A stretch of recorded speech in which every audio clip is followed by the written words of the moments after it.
Welcome to the Ricky Mathews Show from the Citizens Bank Studio. I hope you're having a great day as we continue to celebrate all the amazing people across the great state of Mississippi who are working so hard to make this such a great place to live, work, and play.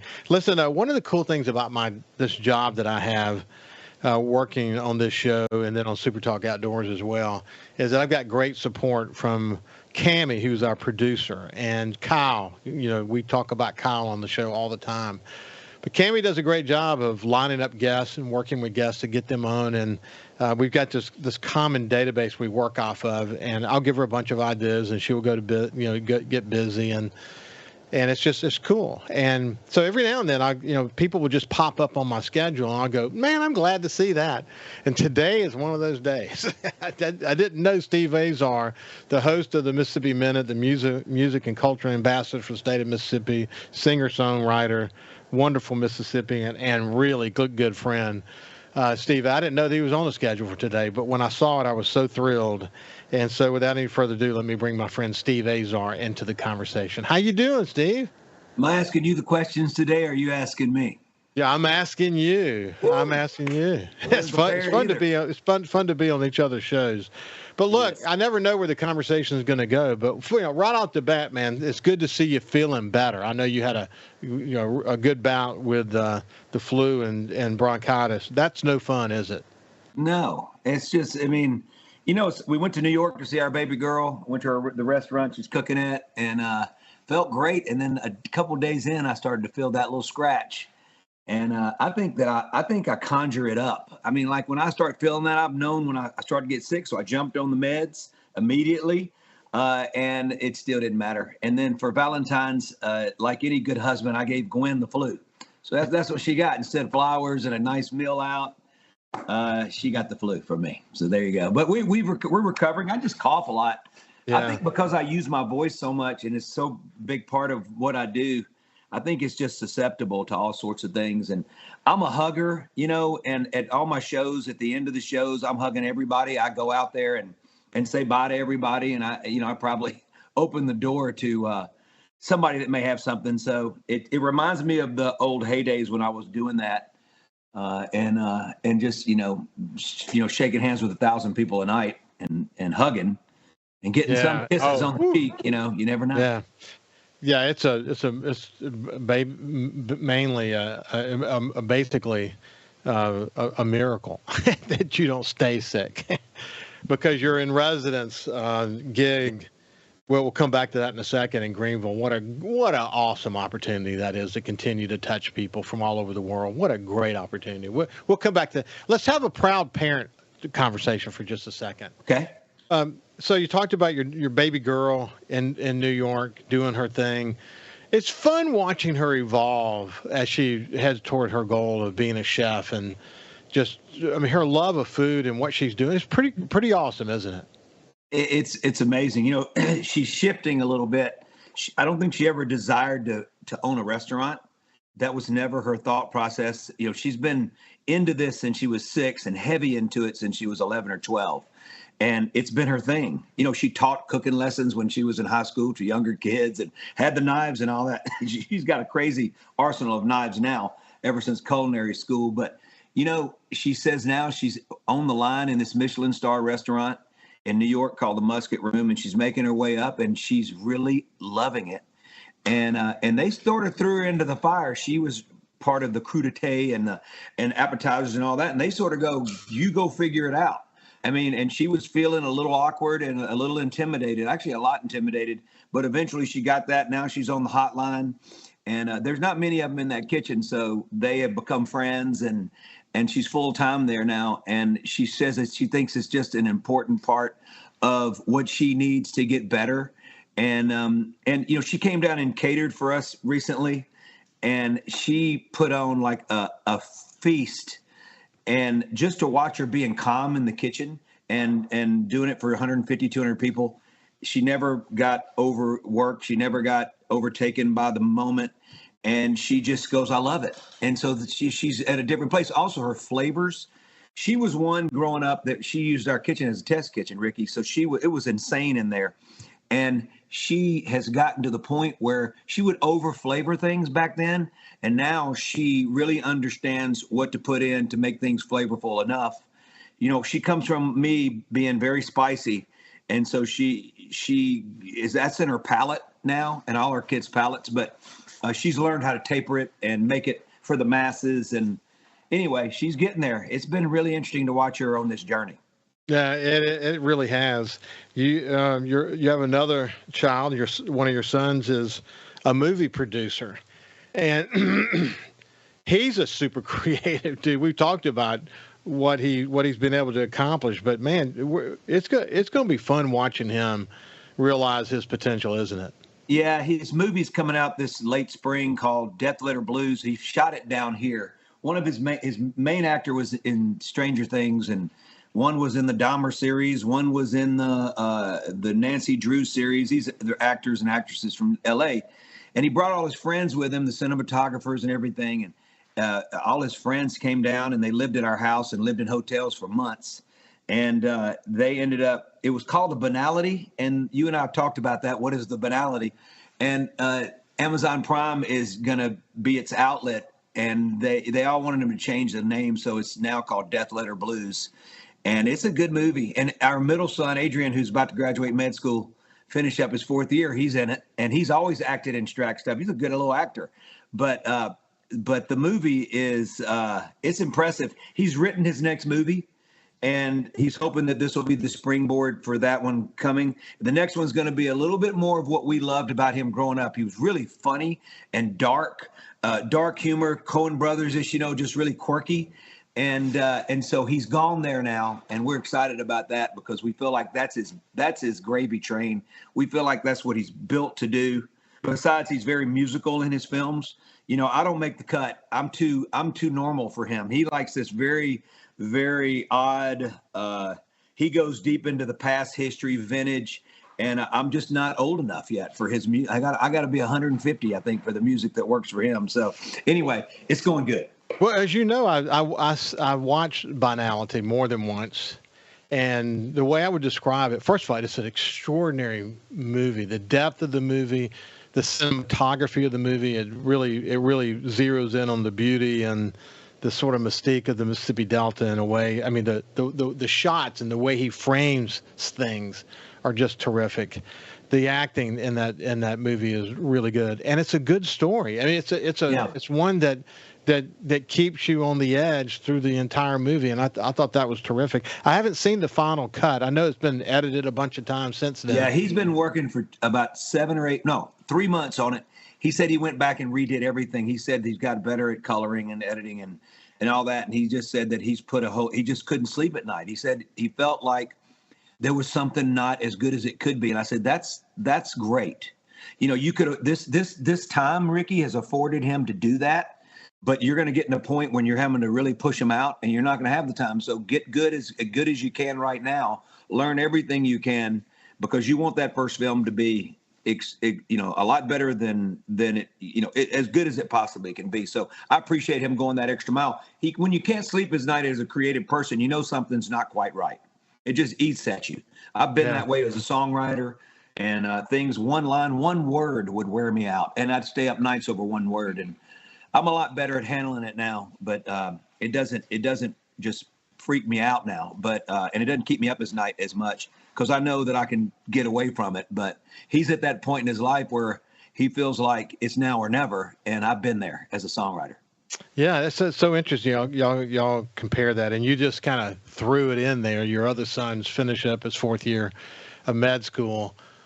I mean, I remember being with him at the Mockingbird Songwriters Festival, the year before he was going off to med school. That's right. And what an impressive young man he is. His ability to connect with people. He's going to be a terrific doctor. Yeah, we're excited. He finished 6th in his class.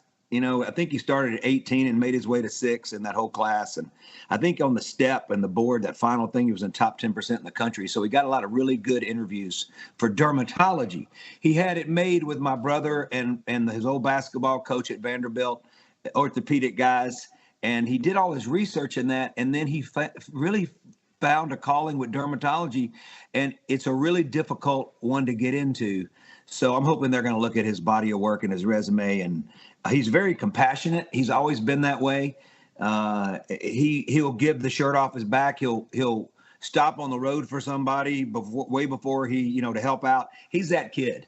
And so he's in the right profession, and I hope he's gonna all that matching stuff, man. It's like farming. I feel like, man, you got a great crop. You're hoping for rain at the right time, not at the wrong time, not too much rain, and then they have to match. And I'm going like, why are they putting these hardworking kids through all this? I mean, like, give them a break and just let. Anyway, it's like gambling. Anyway, I think dermatology is a great field, man. I got skin cancer in my family, so we have to pay close attention. And so we've all got great relationships with our dermatologists. Yeah. But you have to. I mean, doctors in general, the great doctors are able to connect with patients. He'll do a great job at that. I wish him all the luck in the world. Thanks. Hey, when we come back on the other side, we'll continue our conversation with Steve Azar. We'll see you after this. Welcome back to the Ricky Mathews Show from the Citizens Bank Studio. We're visiting with my friend Steve Azar, host of In a Mississippi Minute here on SuperTalk. He's a music and cultural ambassador for the state of Mississippi. He's a singer-songwriter, and he's someone who cares deeply about the community. And he gives a lot of volunteer time across the United States. But I bet you're doing a little bit less of that now that you have your in-residence show in Greenville. Man, I bet that keeps a lot of your focus, doesn't it? It's so much fun. The only negative this year is I can't do Darius and the boys Monday after the Masters because it falls on our Viking weekend and our show here. And then I can't do the Caddyshack with the Murray brothers because it falls on that. So there's a lot of events that Gwen and I aren't going to be able to go to that they support us. And so I feel bad, but they understand. I mean, when they, Hootie and the Blowfish have been out working and they hadn't been able to come to ours, it's more Mark and Dean who are guys that really come to the event. But everybody's sort of clogged up now and working.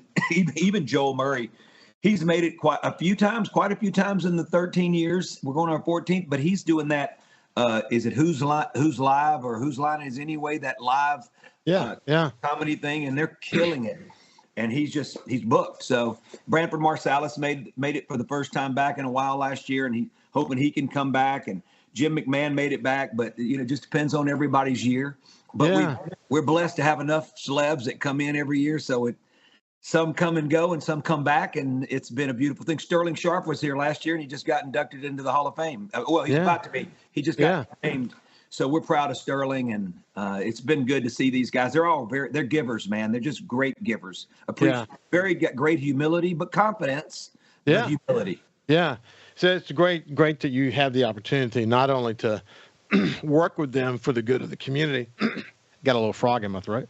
Come on, bring it on. I got Kermit the Frog right behind me. Look. Yeah, you do, don't you? Yeah. And also you get the opportunity to have them on your show and tell their stories. I mean, your show's been terrific. But we'll come back to In a Mississippi Minute because you've had some great guests on recently.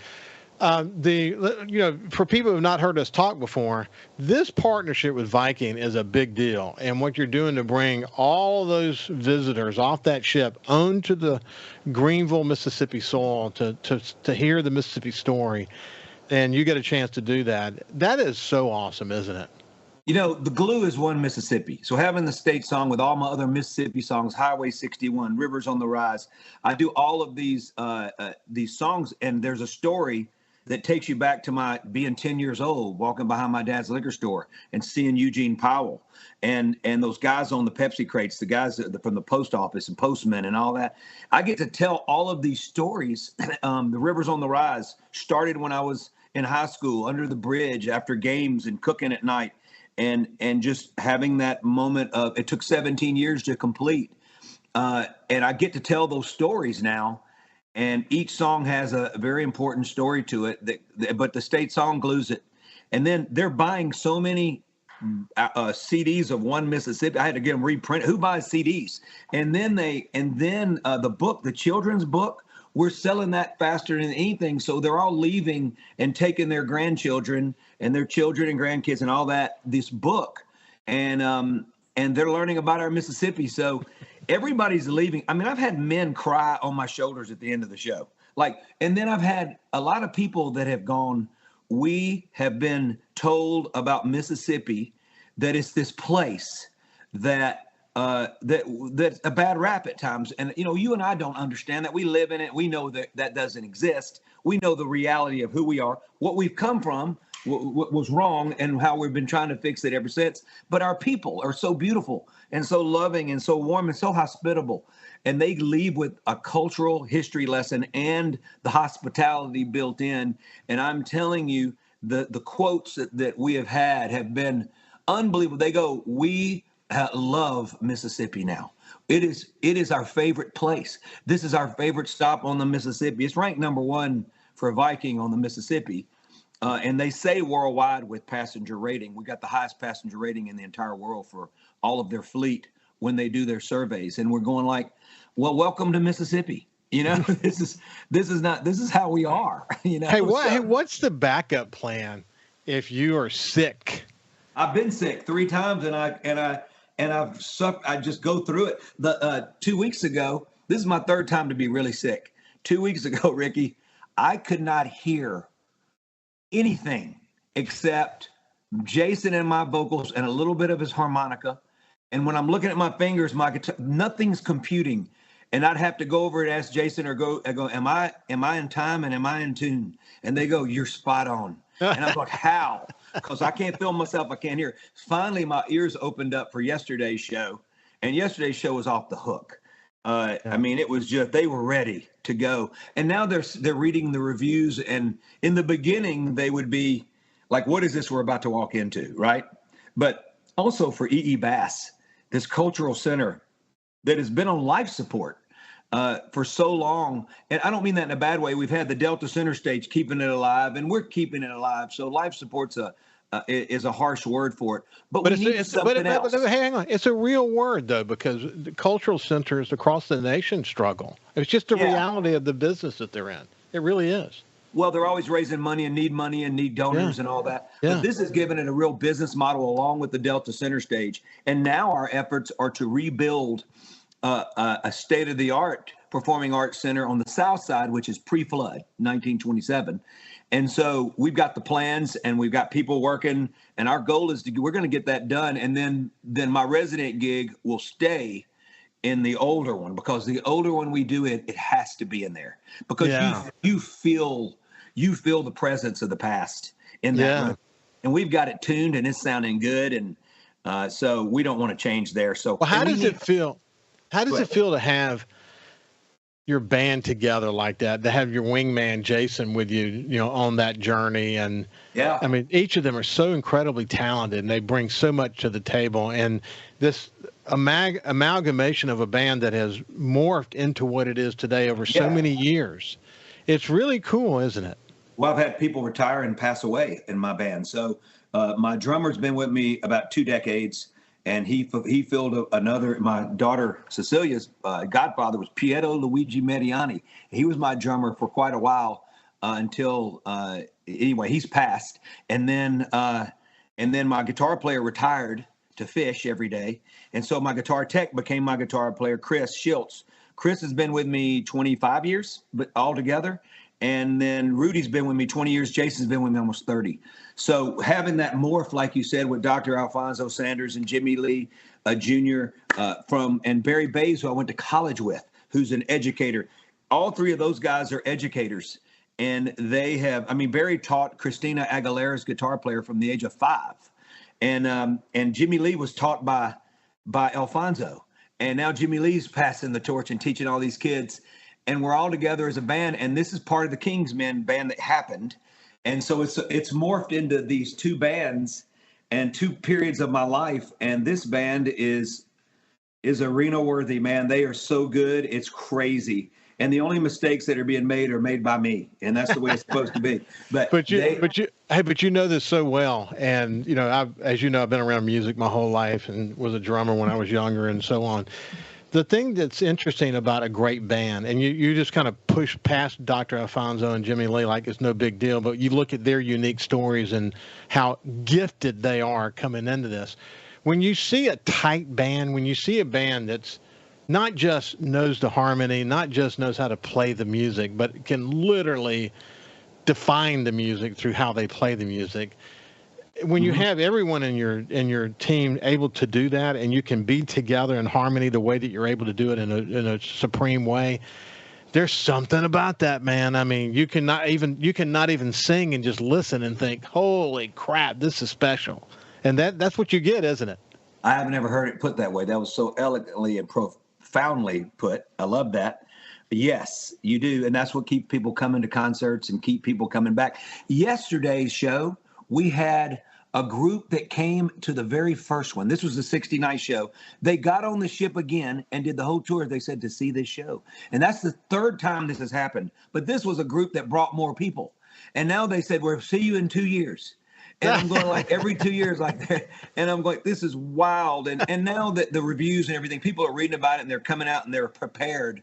Yeah. I was going to say that earlier. They didn't know what they were going to get in the beginning. Now Viking has spread the word and it's big on their website. And so it's out there. And so a lot of people obviously have been fans of mine from the past who are coming on and then people that know my songs that may not, put me in the songs together. That exists, in the world. Yeah. I Don't Have to Be Meat on Monday is bigger than me. It really is. And so the bottom line is, look, when we kick our show off with Morgan Freeman, when it's time for our show, there's a lot more going on before. Wesley Smith's killing it with the storytelling. Matthew Burdine, it used to be Hank before he passed away. And this is just a tradition that's rolling. And the food with Chef David Cruz and my buddy Tweety doing catfish and hot tamale heaven. Anyway, long story short, it's a cruise down the Mississippi for us for sure, and they're getting it all. It is. That's so neat. So neat. When we come back on the other side, we'll continue our conversation with Steve Azar. We'll see you after this. Welcome back to the Ricky Mathews Show from the Citizens Bank Studios. We continue our conversation with my friend Steve Azar, the music and cultural ambassador for the state of Mississippi. And if you haven't listened to In a Mississippi Minute on SuperTalk, you're really missing out. It's a terrific show. And then, of course, he's a music and cultural ambassador for the state of Mississippi. Hey, Steve, before we move away from your in-resident show at Greenville as part of this partnership you have with Viking, I want to just focus on one thing. I had this great conversation with Richard Cross recently. Now that he's in, I don't like to say in Paul Gallo's seat because it's a news show, and he is quick to point out he's not trying to fill Paul's shoes. No one can do that. Mm-hmm. Incidentally, his memorial was so touching. I was sick, and I was supposed to be there singing. It lasted 2 hours, and I could have sat for another 2 hours learning. The relationship that he had with Democrats and Republicans and all these leaders in the state was an amazing thing. It really was. But Richard and I talked after that, and one of the things Richard talked about is something you and I talked about many times. You alluded to it just a few minutes ago, that the issue of race relations in our state too often has one interpretation, and what we experience is an entirely different interpretation. And you and I have talked about this before, that when you and I leave the state, I did as a CEO, you did in your music career, we had a burden, the way I talked about it. We had a burden on our shoulders to dispel the myths about Mississippi and help people see it in a different light. And you carried that burden with you every step of the way through your music career and had tremendous success in that. And I always really took the additional burden to help people understand the Mississippi that I love, so that their interpretation or what their perception was would be different than what they're hearing from me. And then I love when people come here and see it for themselves. Sure. But there's a sort of a build off of that, as you just pointed out, to be able to sit there with this diverse band, with this great music, with this great storytelling, and see people from around the world and dispel myths about Mississippi.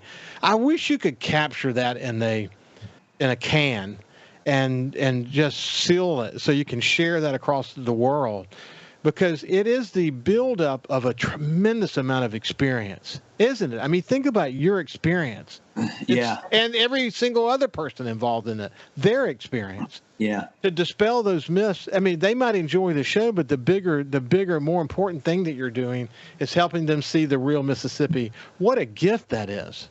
It is a gift. But let me tell you, Visit Mississippi, as you know, does a phenomenal job of attracting the world to us.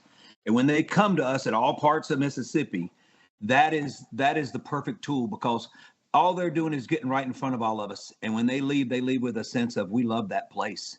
Yeah. Sometimes you can't get them to leave, or they come back and they come back and they come back. So credit Visit Mississippi for paying attention. Obviously, their gig is to promote tourism inside the state and out, but they do a phenomenal job, and they bring the folks to all the right places. And when they go there, all they can do is fall in love with us, and that's the bottom line. Half my set back in the day, half my albums, half my set, I would spend time talking about home. And I don't know if you and I have discussed this, but my agent would get upset at me and goes, "Hey, you're a mainstream act and half your set's about Mississippi." And I said, it's always going to be about that, because that's who I am and that's what I owe. And I want people to leave with a sense of knowing that this guy writes, knowing where I came from and what it felt like and sounded like and looked like and tasted like. And if I couldn't do that in a concert and leave that, I felt like I was giving them half of me. And so we fought that forever.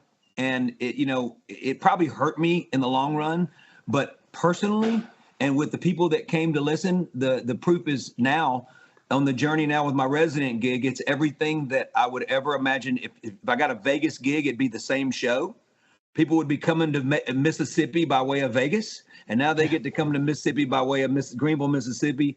And I'm so grateful for it, because I have a lot of friends that are just going out, and it's nothing wrong with it. But I tell Gwen, they're out there just singing songs, and it's a song that next song has nothing to do with their life. Next song has nothing to do with. I get to sing about the place that gave me my career, and that I feel like I owe it back, that I love so much. So I get to sing and profess my dear love for our Mississippi, and tell those stories about me growing up. And that is the ultimate connection. So it'll never get old to me. It will never get old, because it's all honest and real. Well, you were lucky that early in your career, when you were out on the road, that people like Bob Seger appreciated that story about your connection to Mississippi. You were very lucky about that. And what an exclamation point on the end of all of that, to have the opportunity to have the new state song from Mississippi. I mean, it's just... wow. I mean, you sit and see how the culmination of all these different roads, and they led back to Greenville. And then, of course, it's so ironic, again, coming back to Robert Johnson and the crossroads and all of that. It all melded together. And with that comes a tremendous responsibility, doesn't it? Well, it's a responsibility that I'm having the time of my life with. I can tell you. It doesn't feel like it doesn't feel like a responsibility as much as it just feels like I'm in heaven. I mean, Jason and I were talking the other day, and Chris, and we were saying, Willie is 88 now. A couple buddies of mine had a great album, Don Sampson and Jim Moose Brown, that Willie just cut on a couple albums ago, a few years ago. So he's made another one since then. And they were so excited about it, and so I'm going like, Willie's still making albums. I always said, when I was a kid, for some reason, Willie, I felt like he was 100 back then, right? Right. And he's still 100, and he hadn't aged, but he's still playing, and that's what we want. I can never imagine in my life going like, I'm retiring and waking up and looking at water. What I'm saying is, or playing golf every day. There's no way that satisfies me. I want to play until people don't want to see me play, or if I'm not effective, or I'm not physically capable. So I'm going the distance. I'm going to go the distance. Yeah, no, I'm proud of you. And I think it's such an important part of this brand that we have here. Eventually, hopefully you can start a whole nother show, tell the story to Mississippians or something. Yeah. Well, we got a lot of people that show up top. We let them come up and watch from the top. You know what? The minute the interest rates go down, they're building their next ship. So we're gonna have 2 ships. So double the work. So we'll be at about 70 shows a year, and then I still want to do my 25 or 30, 35 shows on the road. So I'll be working full time again, almost. Yeah, that's good though. That's awesome to see. Listen, how did it feel to be nominated for an Emmy and go? Grammy. I meant Grammy. Yeah, I don't know why. Yeah, I know. I get them mixed up too. Yeah, you're not a daytime, show. You're a music industry. Yeah. How did it feel to be nominated for a Grammy and go participate in that? Well, I had a show that night, so the team was all there. Alice Cooper, they were all there, and we were featured artists on the album. And so Slash, I don't think Slash went, but Alice has never won a Grammy. never been nominated for a Grammy. So we were all up there together. Steve Cropper wrote Sitting on the Dock of the Bay, all these great songs. And but working with DMC and Judas Priest, Rob Halford, and everybody putting their 2 cents in. It was so much fun, and finally to be nominated, it was a thrill, and it was something I'll be forever grateful. I'm gonna have the certificate on my wall. But with that said, I really appreciated that. But I'm telling you the truth, the state song has meant more to me than anything, because I've seen what the effect is having on kids and how they love to sing it, how adults love to sing it, and now the children's book. Now it's in legislature. It did 112, 113 to 1. It passed. I don't know who that one guy was, but I bet we've already been to that school district, and those kids, maybe his kids have already sang it with me and seen the what the book does, and with the kids, with Sarah Francis reading it is insane. I mean, the teachers and the kids are all in, and it's like a walking history lesson. So with Ole Miss, Mississippi State, William Carey College, developing curriculums, basically teaching the teachers that will go out and teach and using the book. And we didn't ask them to. And then us going to all these schools, we can't get to all of them. It's impossible. I think we've done 30-ish, maybe more. And everybody, it's been the most beautiful thing watching these kids just getting engaged with our teacher's guide. And Sarah Francis Hardy's done such a great job when she goes in, and we go in together, but it's making a difference. So it's like social studies of Mississippi. How that's happened is just, it's beyond me, but it's happening. So another huge thrill for me, and thanks to Becky Curry, who co-wrote the bill with Speaker of the House Philip Gunn the last time on the song, and now she's taken this on. And we're excited. We're excited about the book. I can't help but think about my friend Neil White, originally from Gulfport. Come on. He's out there doing his thing, and he's the publisher. I wonder if he fully appreciated how potentially there would be so many legs on that book. Because a lot of books come out, and there's a buzz, and you go to book signings, and then it kind of peters off. But this is one where it's kind of like Disney. It's going to stay alive. Well, we've had 5 repressings already in a year and 3 or 4 months. He said he's never done that. And now with the state song and the potential of being second grade curriculum, doing Read Across America Week, he's been so valuable, and so just the 3 of us have been a great team. I mean, it's been a godsend. He's phenomenal. Yeah, I agree. Neil is he's a special guy. He comes from a really special family, and know them all. We're raised in the same neighborhood together. Hey, when we come back on the other side, we'll continue our conversation with Steve Azar. I'm curious to know, is he writing? Are you writing songs? And if you are, what's next? Because I always said some of your best music might be ahead of you. We'll see when we get back. Welcome back to the Ricky Mathews Show from the Citizens Bank Studio. We're visiting with my friend Steve Azar. Hey, listen, if you've not heard Steve and me talk before, I encourage you to go to Spotify, for example, and just set up a channel for Steve Azar. You'll be surprised at the number of songs that you recognize, and you can go to YouTube as well. He's got some really, really good videos. One that's particularly good, Waiting on Joe, and it starts with Morgan Freeman, and it tells a story. And it's a great song on top of that. But Steve, what's next? I mean, are you writing? Yeah. I just sent you a song, and it's I sent you the lyric a while back. I wanted to get your take on it. And but I really think I nailed it production-wise. I played a lot of the instruments, and I got my buddy Barry, to play bass. And anyway, long story short, it's finished, and I'm about to master. I sent you the unmastered copy, so you're getting it before. But and I've got a lot of past songs that I never put out that I went and redid. So I think I'm ready to put out another album. It's just hard putting out an album after my Mississippi reunion, because when I came home, I wanted to have that sense of purpose for Mississippi in my songs, and just making a record that just has songs, period. I feel like I don't know, but I have to do it. So I'm ready in that regard, and it's been fun grabbing old stuff that I never put out and reworking it, and it sounded pretty cool.